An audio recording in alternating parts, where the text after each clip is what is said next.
The metaverse. It promises this incredible universe of endless possibilities, right? Virtual concerts, digital art, new ways to connect with people all over the world. But in this exciting new frontier, there's a really dark side lurking, where your digital identity and your assets, well, they're the ultimate prize. So today, we're going to dive into how these heists happen, and more importantly, how you can actually protect yourself. So let's talk about Mark. He thought he was making a really smart move, getting into the future of finance.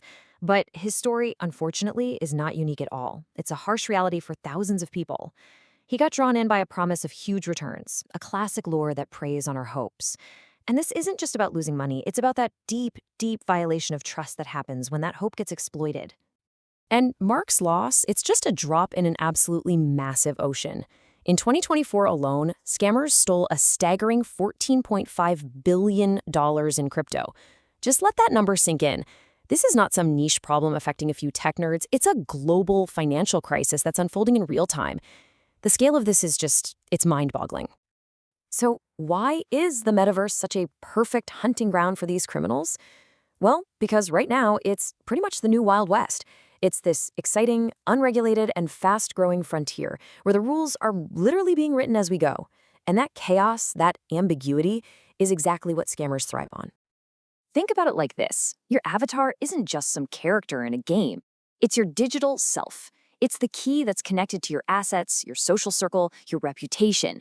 So when a scammer targets your avatar, they're not just trying to steal a couple of digital items. They're trying to hijack your entire digital identity, to impersonate you, and to drain the trust you've built. In essence, they're trying to steal you. And the tools, oh man, the tools these scammers are using are evolving at a terrifying pace. We've moved way beyond those suspicious emails with bad grammar. We are now facing a new generation of fraud that is hyper-realistic. Get this, between 2023 and 2025, the use of AI-generated deepfakes in scams surged by an incredible 900%. Yeah, you heard that right, 900. This isn't a slow change. It's an absolute explosion. Imagine getting a video call from a crypto founder you trust, announcing a surprise airdrop, or from a friend, and they're asking for a quick loan. With deepfakes, scammers can copy their face and voice so perfectly, it's almost impossible to tell you're talking to a digital puppet. Now, what's really wild is the technological leap we're seeing. The old-school 2D deepfakes, they worked with flat images and videos. But in these new immersive metaverses, scammers are using 3D deepfakes. These are fully rendered, controllable 3D models that are so much more convincing and way, way harder for us, or even for AI, to spot as fakes. And this flowchart here, it really just shows you what we're up against. We are in an arms race where the fakes are getting better, faster. And for the average person, what this really means is that we can no longer simply trust what we see.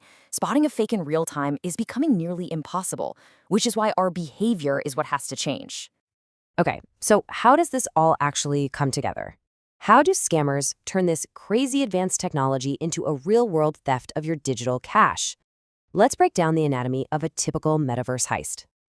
It all starts with the lure, an avatar, maybe one that looks just like a friend, offers you something you just can't resist, a free exclusive NFT. They tap right into your FOMO, that fear of missing out. Then comes the trap, a link that takes you to the slick, professional-looking site that asks you to connect your wallet to claim your prize. And finally, the drain.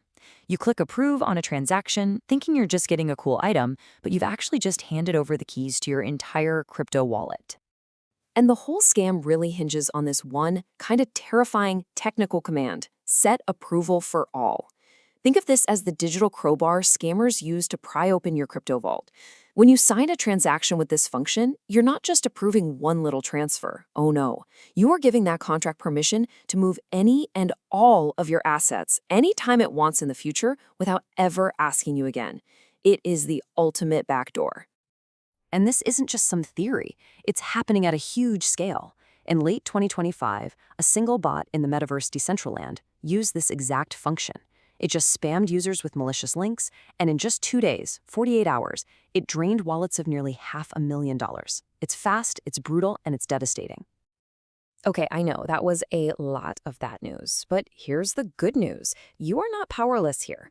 It's time to build your personal defense plan. Let's get into your Metaverse Survival Kit. The single most important thing you can possibly do is this: separate your funds. Your hot wallet, which is always online, think of that like the cash in your real pocket. You only carry what you need for the day, what you're willing to lose. Your cold wallet, that's your bank vault. It stays offline, secure, and you never, ever connect it directly to metaverse games or apps. This one habit can save you from total ruin. So, beyond that big wallet strategy, it's really all about building layers of defense and, honestly, just changing your mindset. Every click is a potential risk, so use a burner wallet with very little in it for your daily interactions. Before you approve any transaction, just pause and read it. And if you see that dangerous phrase, set approval for all, that's an immediate giant red flag. The whole idea here is to shift from a mindset of trust to one of verification. Just treat every single interaction with a healthy dose of skepticism. All right, let's zoom back out and look at the bigger picture again. Because if you understand the data, you can start to understand the enemy's strategy. So as you can see, the wallet drainer scams we've been focused on are a big piece of the pie, but they're part of a much larger ecosystem of fraud. The biggest chunks are high-yield investment scams, like the one that got Mark, and pig butchering scams, where criminals spend months building trust with you before they convince you to invest. Together, those two account for over 83% of all the stolen funds. And this isn't a problem isolated to one region. It is exploding globally. Just look at these surges in fraud rates from 2023 to 2024. 112% increase in Africa, 86% in the US and Canada. The threat is growing everywhere, and it is growing fast. Now, this is the slide that might surprise you the most. The popular image of a scam victim is, someone who doesn't really get technology. But the data shows the complete opposite. The primary targets, the majority of victims, are tech-savvy adults. It seems that out here in this new frontier, overconfidence, believing you're too smart to get scammed, can actually be more dangerous than ignorance. So, what does all of this mean for our digital future? We're entering a brand new reality, and frankly, we need a new framework for how we trust anything we see. And the stakes are so much higher than just money. Sure, scammers can steal your virtual assets, but in the future metaverse, they could steal your biometric data, your unique voice, your facial structure. You can change a password, but you can't change your face. A breach of that kind of data is permanent. So let's boil it all down to 3 simple, powerful rules. These are your pillars of defense. 1, separate your assets, keep your vault and your pocket money apart. 2, verify everything. Don't trust, verify. Read the contracts. And 3, stay skeptical. If an offer seems too good to be true, it is. It always is. And this all leaves us with the final, crucial question for our digital age. In a world where the lines between what's real and what's fake are blurring completely, where we're interacting with perfect digital copies of people, the very concept of trust has to evolve. How we answer this question is going to define the safety and the success of our shared digital future.